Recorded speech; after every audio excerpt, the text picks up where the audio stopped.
Hello everyone, I'm H1L. Today I'll share about this paper called Normalized Nonconformity Measures for Automated Valuation Models.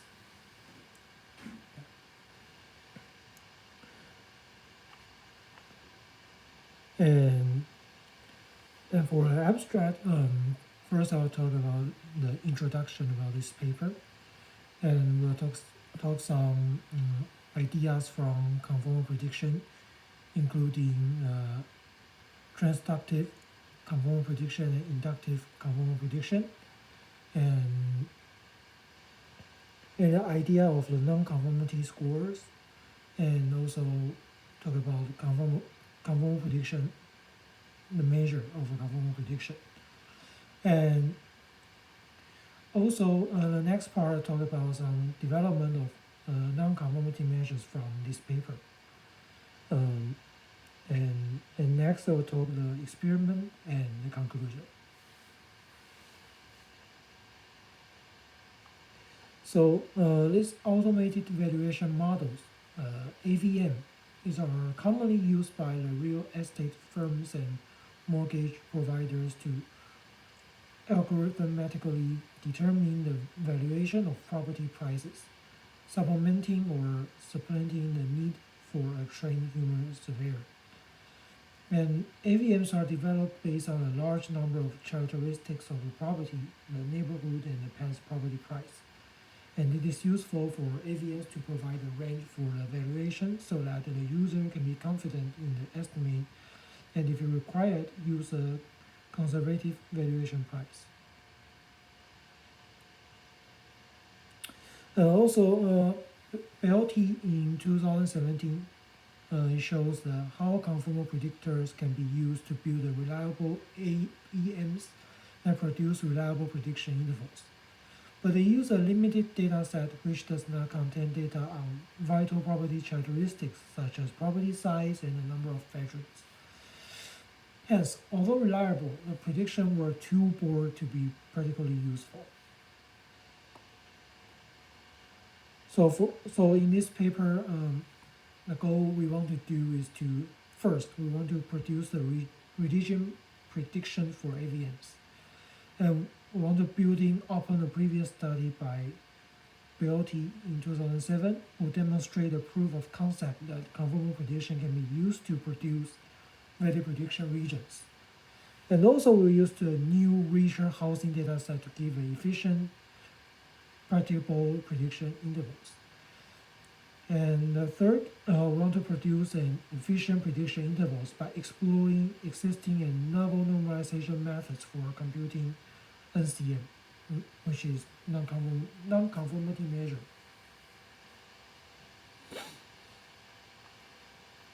Okay, and the next part I want to talk about our data. So we use the Ames housing data set, which consists the 2930 sales transaction of residential properties sold between January 2006 and July 2010 in Ames, Iowa, USA. And the sale price is paired with 79 explanatory variables, including structural characteristics, locations, construction times, sale condition, and qualitative characteristics. And we excluded all sale transactions that may not have transacted at fair market value to avoid biasing our pricing models. And this reduced our data size to 2303 observations.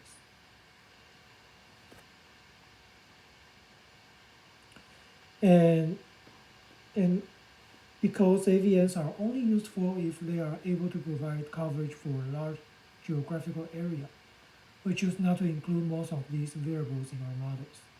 And the stacked variables are provided in this following, like sale price, lot area, living area, basement area, blah blah blah.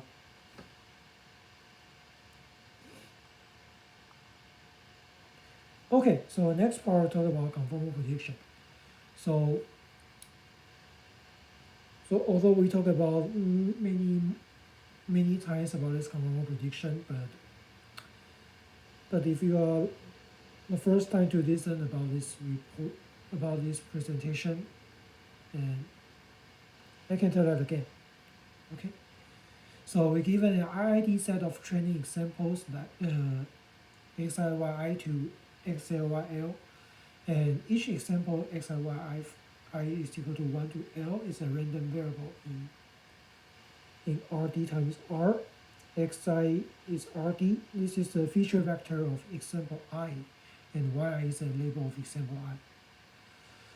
And we given a new non-labeled example, XL plus 1.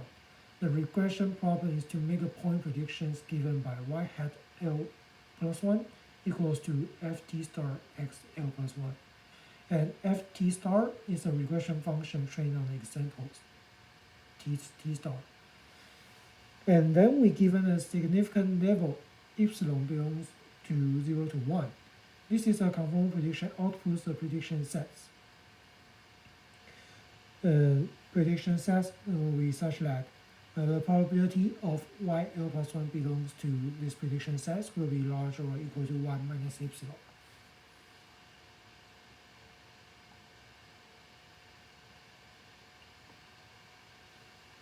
Also, with this exchangeable data sequence, the coverage of conformal prediction is guaranteed even for finite training examples. And the originally proposed in an online learning setting is a transductive conformal predictor, which is iteratively retrained for each successive example. And it is impractical for most realistic settings because we need to retrain in every new example, and it is very complicated. So there's another method which is more efficiency, is computational efficiency. It's called inductive conformal predictor, and this can be overcome this kind of problem. So here is the basic steps of the inductive conformal prediction. So we partition the original training set T star into the proper training set T and the celebration set C. So we assume that the T is the training set from XIYI to X1Y1 to XMYM, and the celebration set C is from xm plus 1 and ym plus 1 to xlyl, and m is smaller than l. And then we train a regression function ft on the proper training set T. So we use the train regression function to calculate residuals on the celebration set C. So these residuals will be the absolute value of ym plus I minus ft xm plus I, where I is from 1 to L minus m.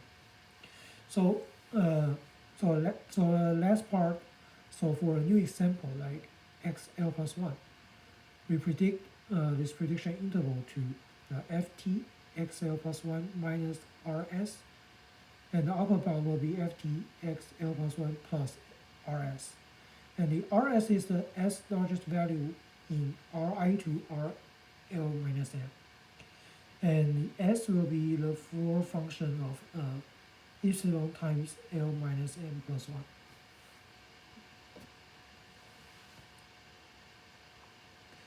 Okay, so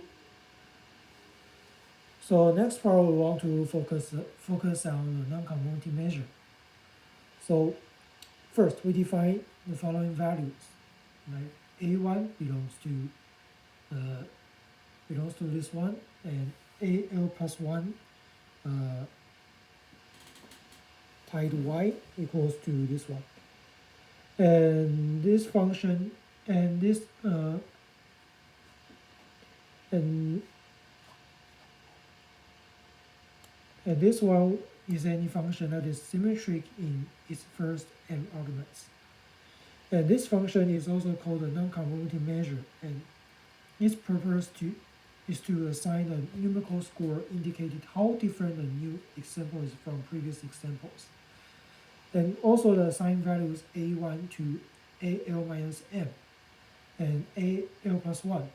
They are known as the nonconformity scores, and we adopt the convention of assigning larger scores to examples that are more unusual. So the standard nonconformity measure will be the absolute value of y minus ftx, which is also I show in the steps, in the steps of the inductive conformal prediction. And then however, we define the strangeness by absolute error ignores the fact that some test examples are easier to predict than others. So like if we make the same prediction error on both an easy example and a hard example, then the easier example is actually stranger than harder example because this prediction error of the easier example is largely relative to its difficulty. So the motivation to use normalized nonconformity measure is to use the relative measure of the strangeness. Okay, so the normalized NCM was first proposed by this Papadopoulos in 2002 and will define as the absolute value of yi minus y hat I divided by the sigma I.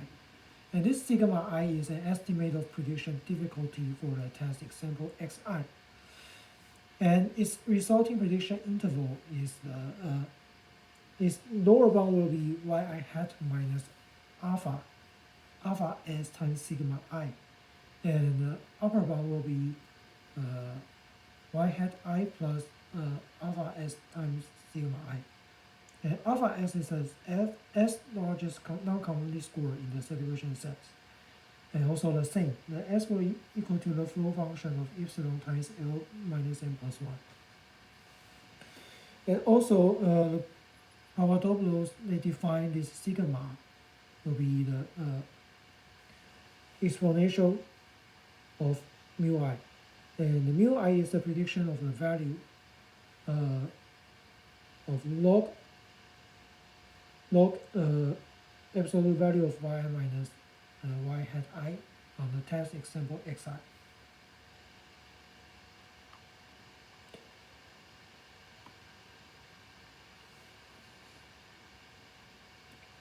So the difficulty estimated sigma I is generic in the sense that it can be used regardless of underlying algorithm for y hat I. And like for example, in Papadopoulos in 2011, the underlying algorithm is the k-nearest neighbor regression.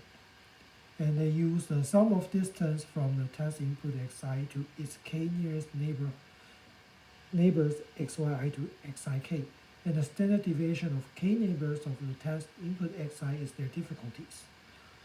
And also the Bostrom in 2017, the underlying algorithm is random forest, and the difficulty estimate sigma I will be defined as the variance of prediction of the trees in the forest.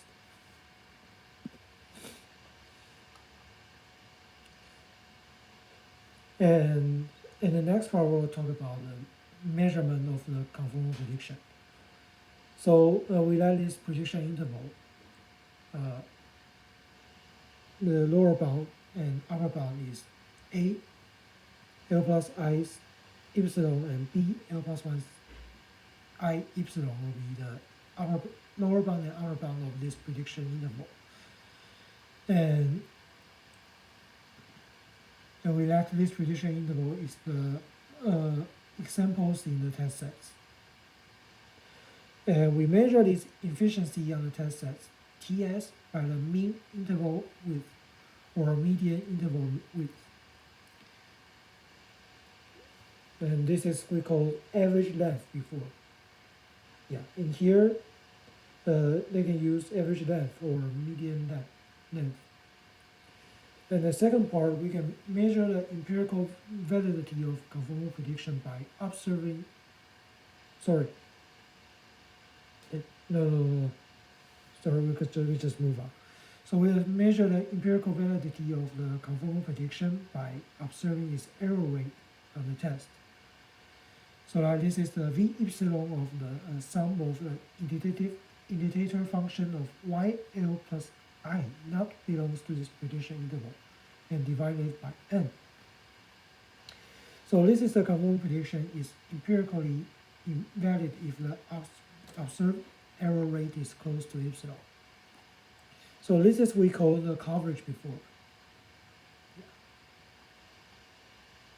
Okay, so next part is the development of nonconformity measure in this paper.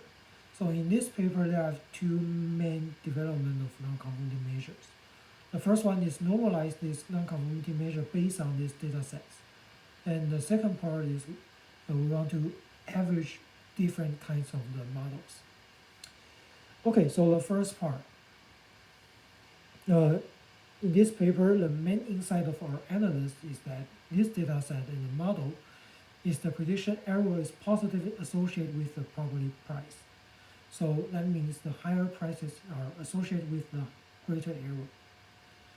So we use the predict price, y hat I, as a measure of difficulty, and which also use the positive association between the predicted value and prediction error. So the nonconformity measure will become the absolute value of yi minus y hat I divided by this gamma plus y hat I. And this gamma is the parameter controls the sensitivity of the measure to change the predict price.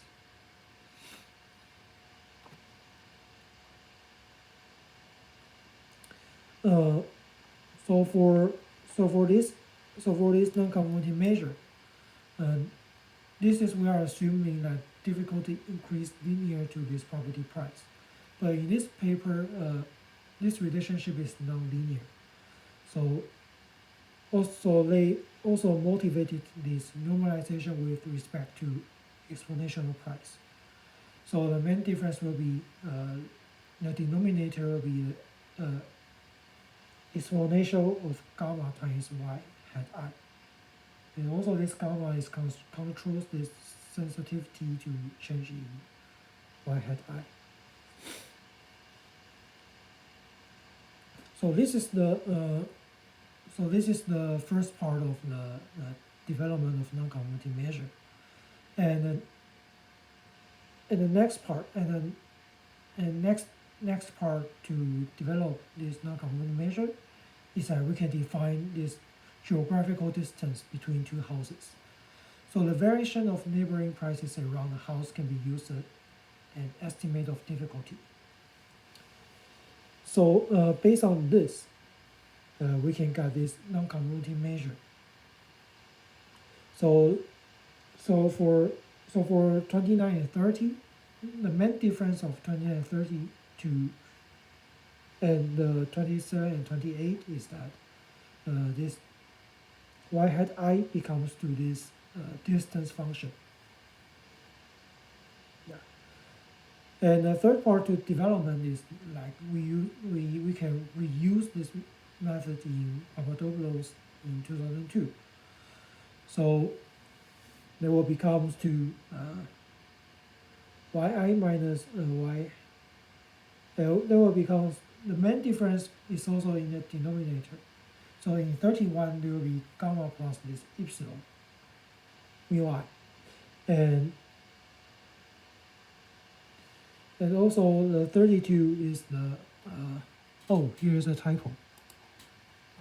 Is the exponential of the gamma times this exponential of mu I. So this mu I is predicted value of log of absolute value of yi minus yi hat based on some predictors. Okay, and also the last part we can combine this standalone difficulty estimate in 27 to 32. We can get this new nonconformity measures in 33 and 34. Also, this parameter gamma, pho uh, are used to are also the parameters we can adjust this kind of sensitivity.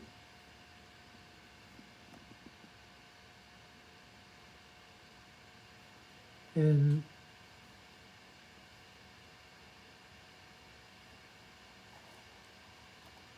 I think here's some typo here.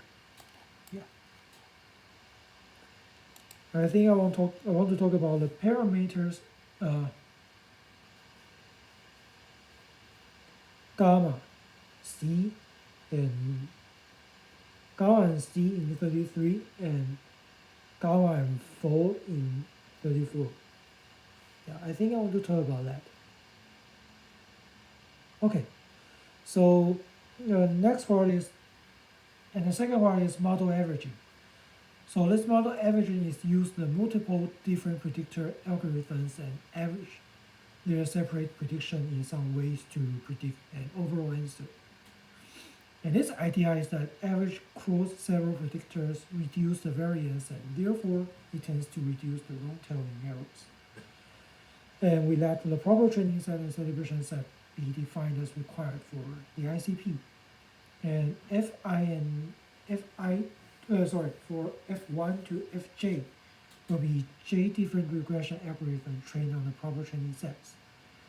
And for a new unlabeled example xi, we predict the value fj xi. The j is equals to 1 to capital J on each of regressors. So in model averaging, we can combine these j predictions by the weight average to form a new meta prediction.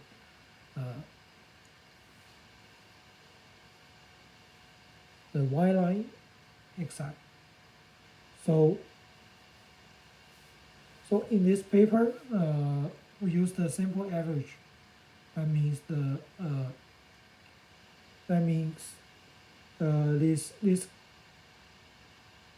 this gamma j equals to 1 times capital J. Also, we base on this mean square error, the meta regression F line is typically has the lower prediction error. And therefore, in conformal prediction context, if the underlying regression F line is more accurate, then we can generally expect the resulting prediction intervals can be more efficient. But however, the improvement in prediction error is dependent on the correlation between the prediction of the based regressors. And the higher the positive correlation between predictions, the smaller the improvement in prediction error. Okay, so next part we'll talk about the experiment in this paper. So we follow the ICP framework with proper training sets, celebration sets, and independent test sets.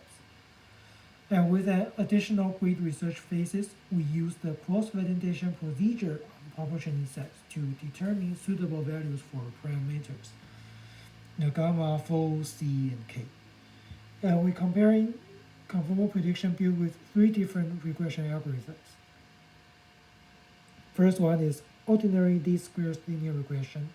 Second one is random forest, and the last one will be gradient boosting regression. And we use the nonconformity measures in 27 to 34. So here's the step of this experiment. So first we randomly split the proper training sets to 5 folds. And each of folds we design the selected fold subtest sets. And the remaining 4 folds are recombined and then randomly split into proper training sets and sub-celebration sets with 3 to 1 ratio. And to be clear, at the end of this step, we have 5 sets of the triple. And the second step, so for each parameter value combination and each of 5 triples, we perform by this following. So we train the ICP on the sub-proper training sets, and we celebration the ICP on the sub-celebration sets using the current parameter value. And then we evaluate the ICP on the subtest sets using the median interval with a 95% confidence interval as evaluation metrics. And the third step, for each parameter value combination, we calculate the mean of the median interval width produced in step 2C for each of 5 faults.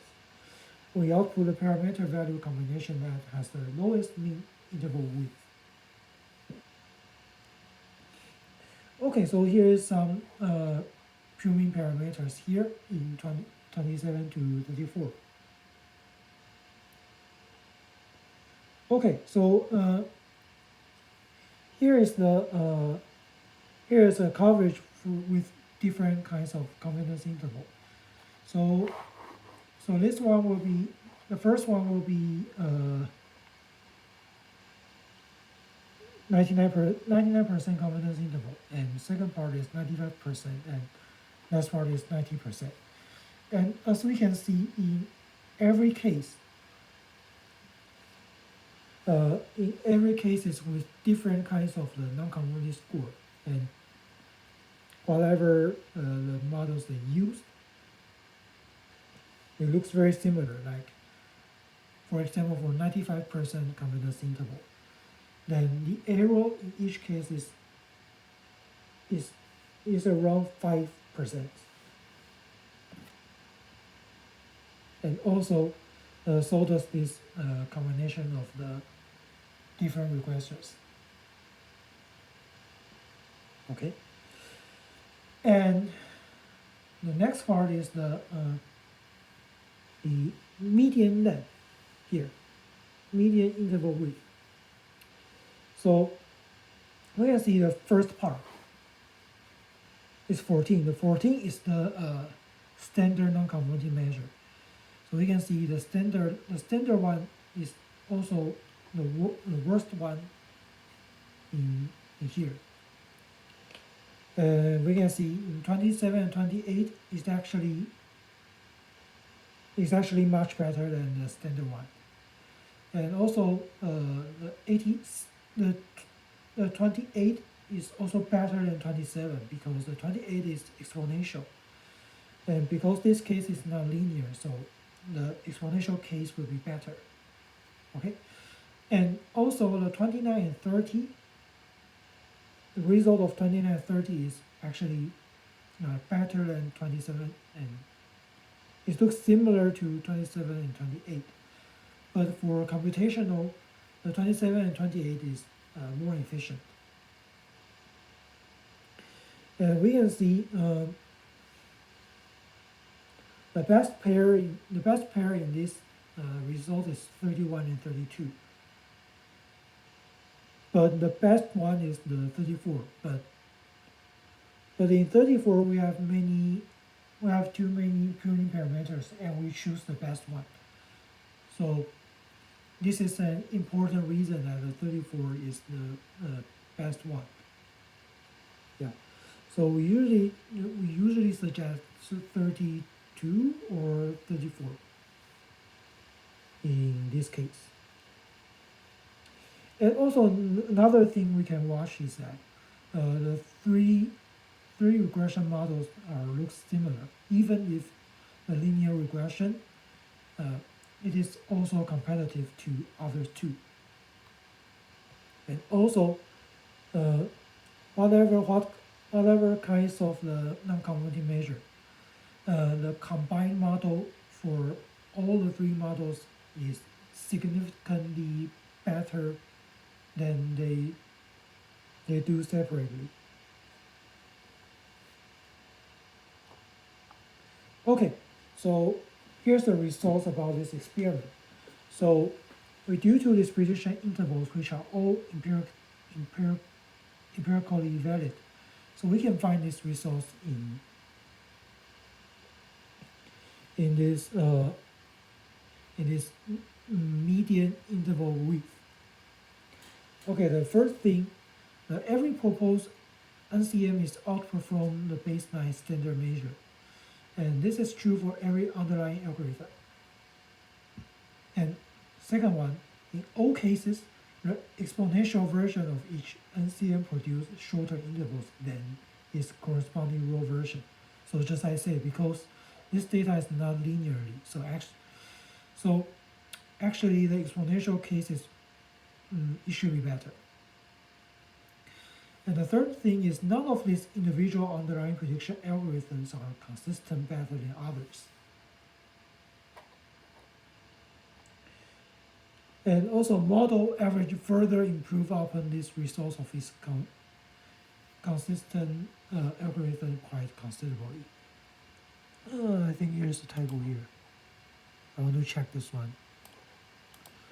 Okay, and next one, just as I say, the performance of the 2728 are similar to the performance of 2930, and we prefer to use 2728 because 2930 are computationally expensive because they're based on the distance function, but the 27 and 28 just based on this white hat. And 31 and 32 has the best performance among the standalone measures. And the composite measure 34 is the best overall. Very perhaps because it has more pruning parameters that can be tuned to the data. Okay, so about the conclusion of this paper, so we just apply the conformal predictors to achieve reliable prediction intervals of the property sale price, exploring a range of underlying prediction algorithm and nonconformity measures. And we find that applying an exponential functions to the denominator of this NCM consistently improve predictive efficiency. And we find that using model averaging for the underlying predictor also improve predictive efficiency. And so for the future work, these methods can be explored to segment by property types, like apartments, house, rural, or urban, to improve modeling to integrate this segmentation process into the conformal prediction framework. I think this concept is like more similar to this conditional conformal prediction. Okay, and thank you everyone, and see you next time. Bye.